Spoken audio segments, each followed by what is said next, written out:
All right, well then I'll turn it over to Josh to announce today's program.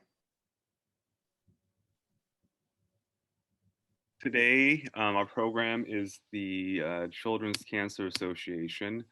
They are an organization that focuses on providing joy to patients as they know that it takes more than just medicine to treat cancer and serious illness. So they want to be able to improve both the mental and emotional health of these patients and by providing joy to them. We are joined by Elke, is it Elke? Am I saying that right? Downer and Barbara. Elke, either way is fine. Sorry. Elke and Barbara Peschiera. See, Elke is a here.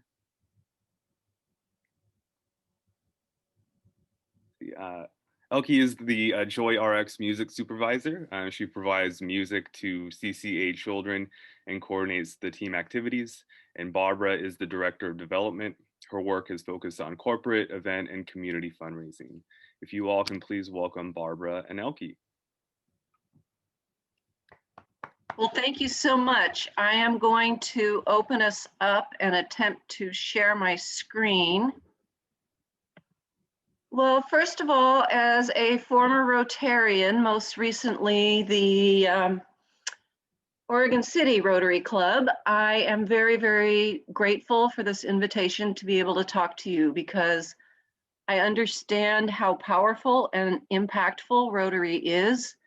I love the community and the fellowship that you bring, and I just cannot imagine how challenging it is during this COVID time for you guys to sustain. So I'm just really pleased to see that your projects are continuing and grateful for the opportunity to share our joyful work with you.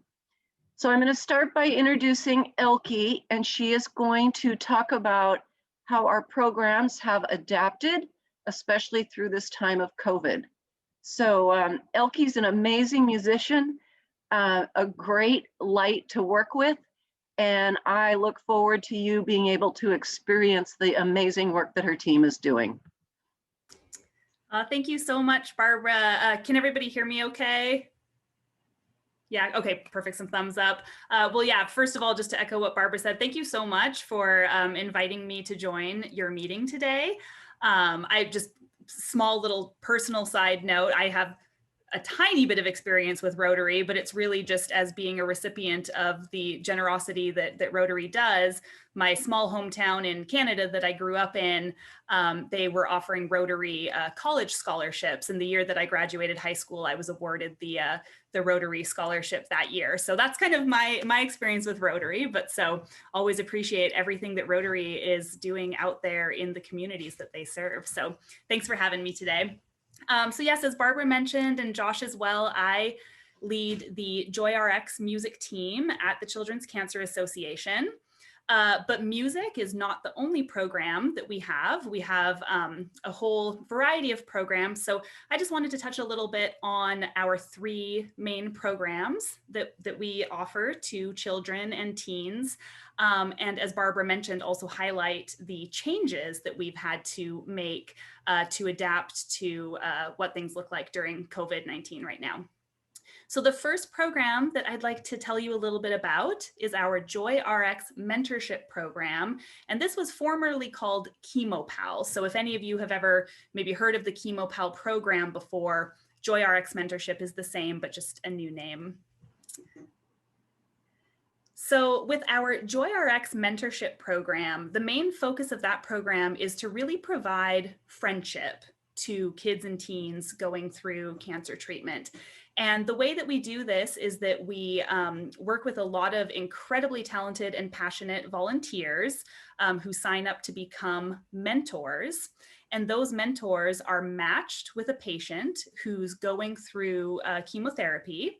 And basically, they are just meant to, provide friendship. So normally when we were in hospital, it would be going to their clinic appointments, to their chemo infusions, visiting them while they're admitted in hospital, and just really doing whatever their matched kid likes to do. So whether that's comic books or video games or playing music or building Legos and Play-Doh, that's really what JoyRx mentorship is all about. But right now, due to all of the COVID-19 restrictions, of course, these visitors are not able to go to the hospital to visit their matched families. So everything is just being done remote right now. So it's virtual, it's remote, it's distance. We're using platforms like Zoom, like we're using right now. Of course, FaceTime, regular phone calls.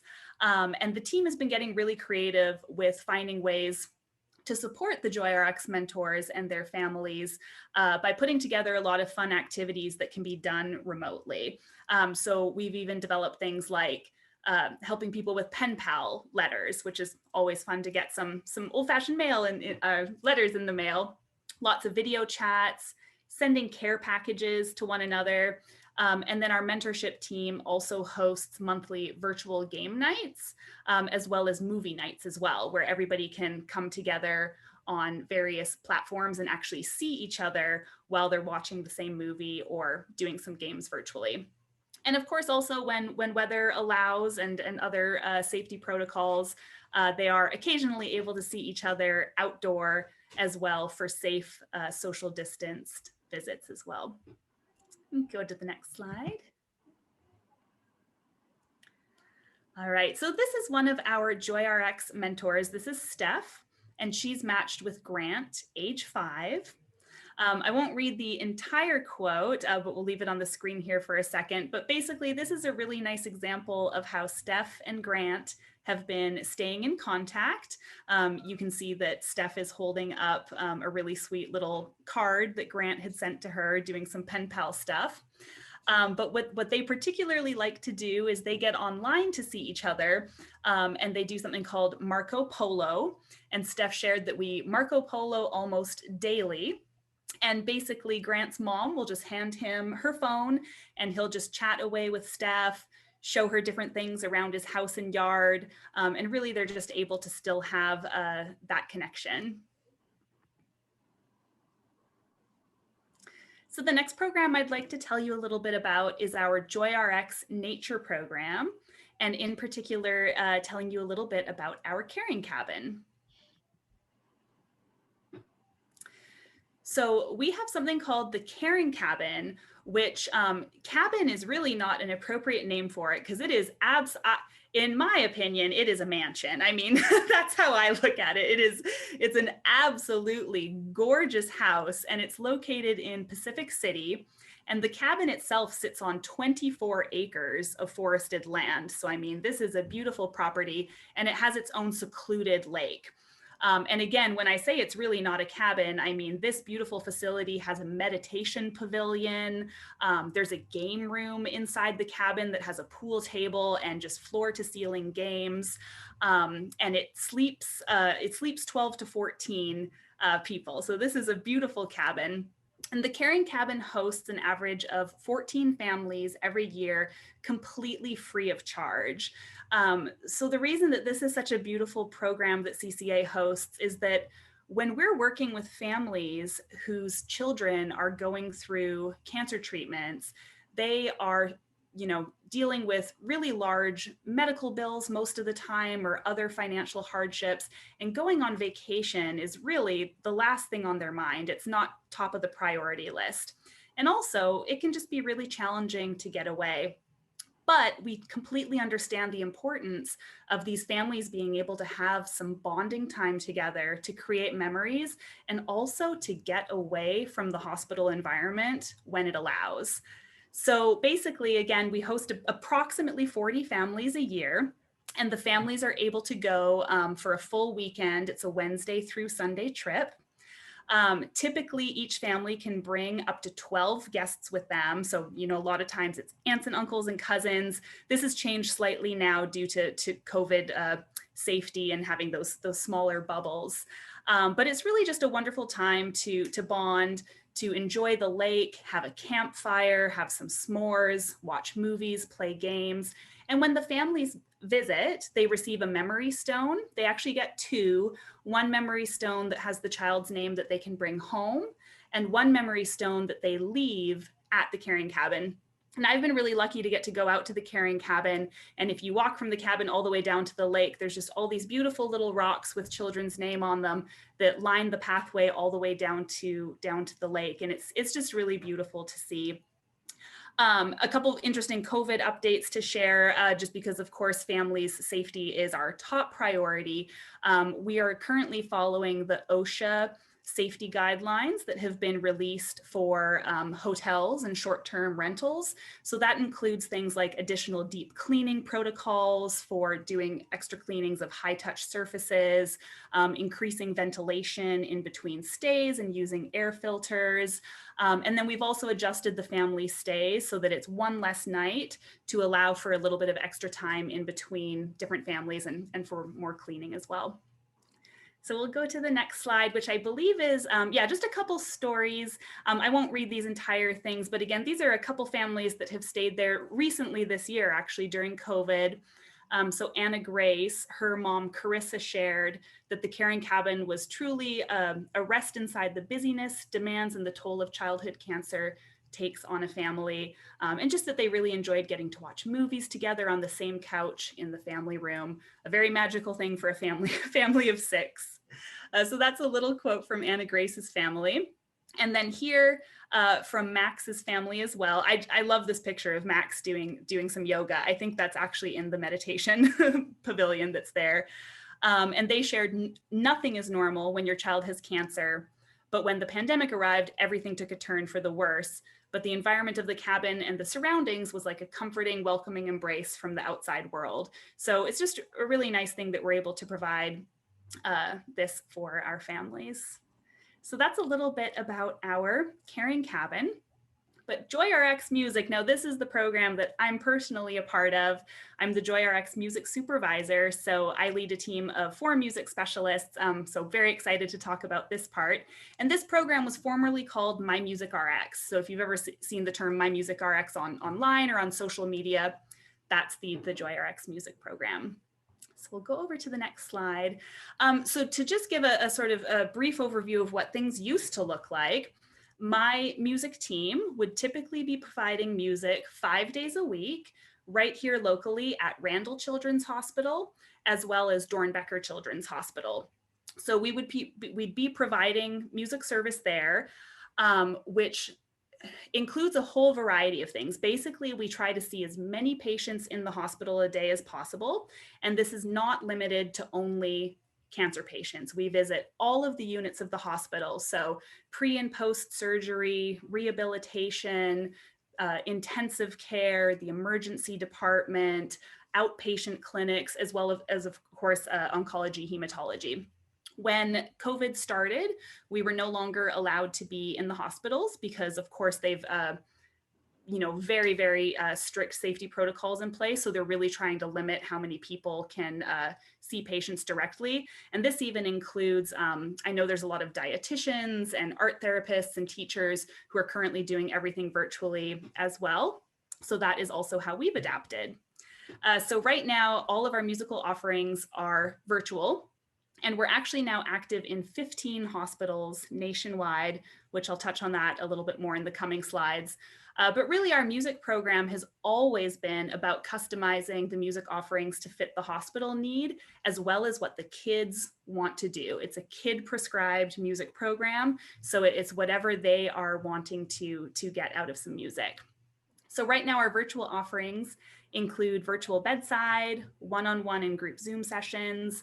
We've been doing concerts and activities over platforms like Zoom, Facebook Live. We also record lullabies and personal dedication videos like happy birthday songs to send to kids. And of course, JoyRx Music also has a website, which is joyrxmusic.org, where kids and patients and families can access our musical content 24/7. And I encourage you to check out the website as well if you're interested in seeing more. But on the next slide, I'll talk a little bit more about our virtual bedside music. This is what our music service most looked like when we were in personal here at the local hospitals. So we used to get to the hospital, we'd have a big cart of musical instruments, and we would just start going room to room to introduce ourselves and offer music. And then the kids were able to ask to check out an instrument or have an instrument lesson, a jam session, request their favorite songs, whatever they want to do. So we're still technically able to do that with virtual bedside. This picture over here on the left sums it up the best. Those are 2 child life specialists who currently are allowed to be in hospital. And that's one of our music specialists, Jean, there on the iPad. So basically, the child life specialists go room to room for us, and we are on the iPad. And so we're still able to facilitate music with the patients in their room, thanks to these wonderful child life specialists. So we're doing this virtual bedside here locally, and then also at some hospitals in Austin, Texas, Hartford, Connecticut, and Chicago, Illinois. And these sessions are about 60 to 90 minutes, and we typically see about 2 to 6 patients. Another one of our virtual services that we're doing now is one-on-one Zoom sessions. So, I mean, that would kind of be a lot like if I just started playing my instruments for, for you folks right now, if anybody wanted to take requests. But it's really nice because this way we get to work directly with the kids that we've gotten to know so well. And we do instrument lessons, jam sessions, song requests, whatever they would like to do. And we do this here at Randall Children's Hospital and Doernbecher Children's Hospital, and also with 2 of our partner hospitals in Austin, Texas, both of which are under the Dell Texas Children's umbrella. These are usually about 30 minutes. And the nice thing about these is that the patients don't have to be in the hospital for these. Sometimes they are, but other times they can also be at home or in an outpatient clinic for a visit. So this way it really brings the music service directly to them. And then finally, one of the other activities that we're doing is virtual concerts and activities. And with this one, this is really unique to the hospitals that are able to offer it. So we're doing this at 8 hospitals nationwide. And basically certain hospitals have the ability to broadcast their own privately produced content throughout the hospitals on the TVs in each room. And so we do 30-minute concerts that get to broadcast to everyone in the hospital. So it's a great way to reach everyone in a short period of time. But we still make it really interactive by getting kids involved so that they can call in and make requests. Or we've been doing things like musical bingo, musical Mad Libs, musical storytelling, or just a typical song request concert. And kids really love calling in and participating in these concerts and activities. And then one just little story that I wanted to share. This is one that's very, very dear to me. This is a patient from here in Portland who I've worked with for quite some time. This is Kira. And I worked with Kira for about 1 year while she was in treatment and had very frequent visits to Randall Children's Hospital. And every time that Kira was in the hospital, I'd be sure to visit her. So that's a picture of me in her room doing some music. And that was actually on her very last hospital stay before she graduated from her chemotherapy. And then, of course, when the pandemic hit, we started doing things online. And Kira was one of the first people to reach out to me and say, I want to do this online music with you. So she was requesting personal dedication videos. She was joining Facebook Live to request songs.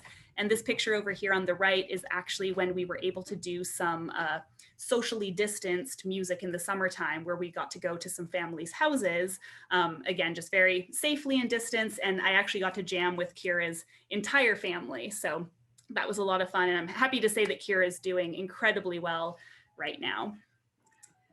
And then I think finally, as long as this will play, this is kind of a little technology thing, but this is a very short little 1.5-minute video that actually kind of sums up what all 3 of our programs have been doing during this COVID time.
First off, did that video work? The video did, but unfortunately I was not hearing any sound either. I know someone just commented, so sorry about that sound, but some nice images to share there. I think Well, you specifically share the sound also. yeah, after this, I'll send a link to Josh and he can send it out. That video always makes me cry. So, but I think we talk about our programs a lot, but there's really nothing like seeing him in action. So yes, I'd be happy to share that after this. So I'm Barbara, as Elke said, and I focus on fundraising as a way to bring joy to our kids and families. So I warned Josh that we were going to talk a little bit about fundraising, but I wanted you to know that when COVID hit, it really disrupted our fundraising. It cost us, we canceled like $1 million in events in the first quarter. And we have been very, very creative about how to adapt our different campaigns. We're doing a lot of new things that I'm about to tell you about. But we think we're probably going to end this year 25% below where we were last year financially. So I guess between the extra stresses that our families are going through and the way this environment really causes us to spend more to do the same thing, that help from organizations like Forest Grove Rotary has never been more important to us. So as Josh said at the beginning, we know that it takes more than medicine to treat serious illness. And after 25 years of delivering joy to children who are experiencing different illnesses, we have seen the impact. We know that joy heals, and we know that together we can really make a difference in the outcomes for these children and their families. So we're especially excited that it's February because we call this our Joy Makers Month. And I was thrilled to be able to speak with you so early in the month because I want you to think about perhaps being a joy maker as a club or with your individual businesses is another possibility. This program is really a way to highlight to your customers, your employees, the community that you are engaged with us, which has really great consequences for employee morale and customer engagement, but you guys know all that. So this campaign, it's meant to be industry agnostic and fun, and it's built so that it can be meaningful to your particular situation. So we just really want for you to own how you might potentially raise $2,500 over a period of a month, or there are several days of activation, like Random Acts of Kindness Day is the 17th. And so some companies and individuals are just doing really joy-making activities just for that day. So some starters that I was thinking about with your club is number one, I don't know if you still collect bucks for your brags, but if you could dedicate your brag bucks to the CCA as a joy maker, we would welcome that. There's also peer-to-peer and social media opportunities, especially on February 25th, which is our Jumpstart Joy RX Day of Giving with KATU. They are a strong partner in this month-long campaign. And so that day will have opportunities for give and dare and share. So folks are setting up individual peer-to-peer fundraising pages, which we can absolutely help you with. And then they go out to their networks and they say, hey, I have a goal. I'm going to donate $500 and I hope that you will help me get to $2,500 so that I can be a joy maker and jumpstart joy. And when I hit my goal, I am going to sing a song in purple in front of the Forest Grove Police Department. And you know, whatever makes you uncomfortable in the dare arena. And then finally, you may consider individual donations. I know that with having your event canceled last year, your club is probably in a much smaller position to actually make grants. But those are just kind of some options if this was something that had any interest to you at all. We are here if you decide to participate with lots and lots of banners, e-commerce plugins, stickers, posters. We really can support you with all the collateral that you might need to be a successful joy maker. Another thing that we've got coming up that is brand new, and this is going to take place in April, and it is a wellness program that includes a charitable factor. And it's not just about distance or miles. This is really every minute counts.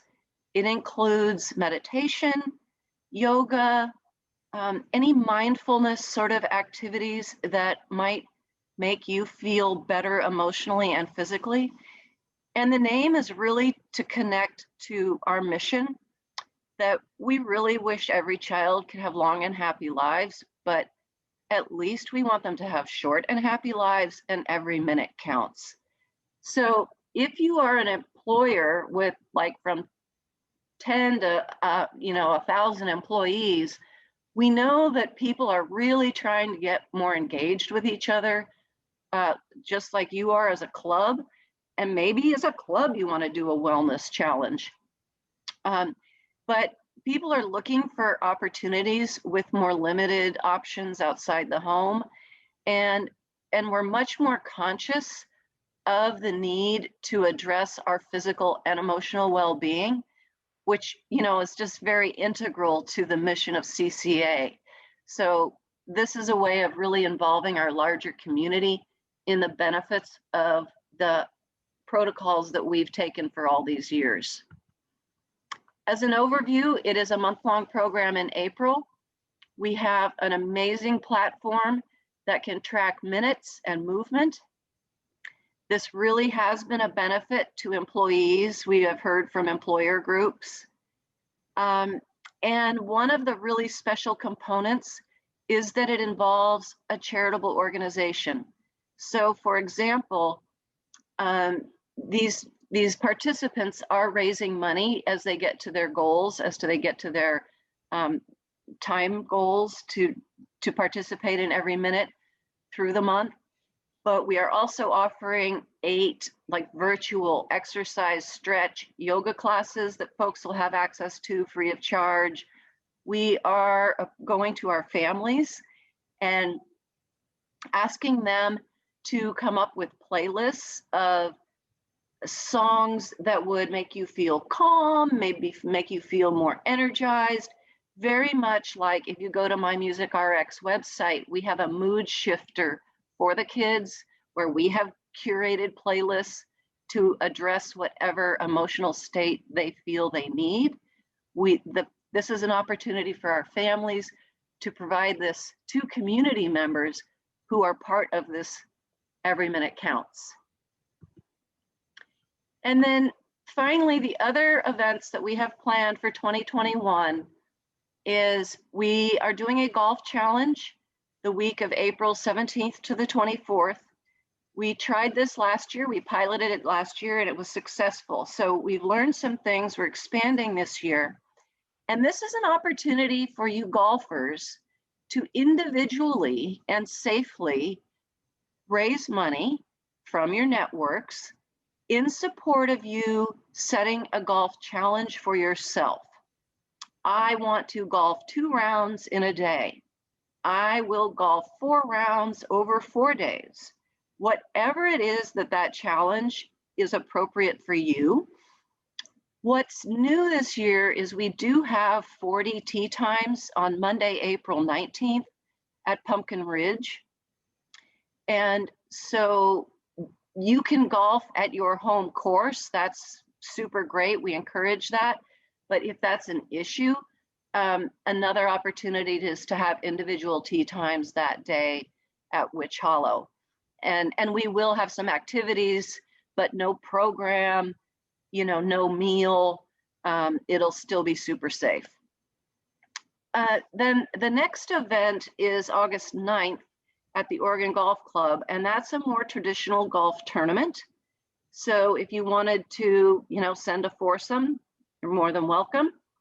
And then the other tournament we have is closer to you guys at Pumpkin Ridge, and that will be August 23rd to the 25th this year, Golf for Joy. And last year we had a very successful outdoor tournament with a lot of COVID adjustments. We actually did a little sort of reception, not a formal dinner, out on the green instead of in the clubhouse. And it was really, really a wonderful, I think people liked being outside. So regardless of COVID, I suspect we're going to go in that direction. And then the final big event for us, which really this year is accounting for something like a quarter of our revenue, is our Wonder Ball Gala. And that will be in September. We are in the very early stages of planning it, but there are opportunities to sponsor and to participate, and it's a pretty phenomenal production. 2 years ago, we had 1,000 people at the convention center. This year we had 1,500 virtually. We raised $1.3 million, and just super impressive to see the way our community and our donors step up. I believe that is it. Other than to say thank you, I would like to stop sharing and take questions because we have talked at you a lot. What do you think? Please, thank you. If you have a question for Elke or for Barbara, please just take yourself off of mute and speak. Barbara, do you guys do the Candlelighters bicycle rides? Which bicycle rides? Candlelighters? Is that the organization? So we have worked closely with the Candlelighters, but Elke, I'm not aware of us doing a bike ride with them. No, not that I know of. Thank you.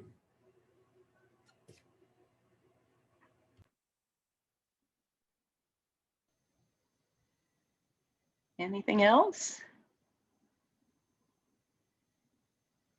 Well, we thank you very much for your time, and Josh knows how to get in hold of us. So if you have interest in being involved with CCA as we move through this difficult year, please let Josh know. We would welcome your involvement, and you know, it takes a village to serve these children and families. Thank you both. That was a lot of information, a lot of really great information, and we'll definitely post links to your organization in our Rotateller, and that goes out to all of our members, even those that weren't on our call today. We also keep the recordings of our meetings so that those that weren't able to join us today can watch at their leisure.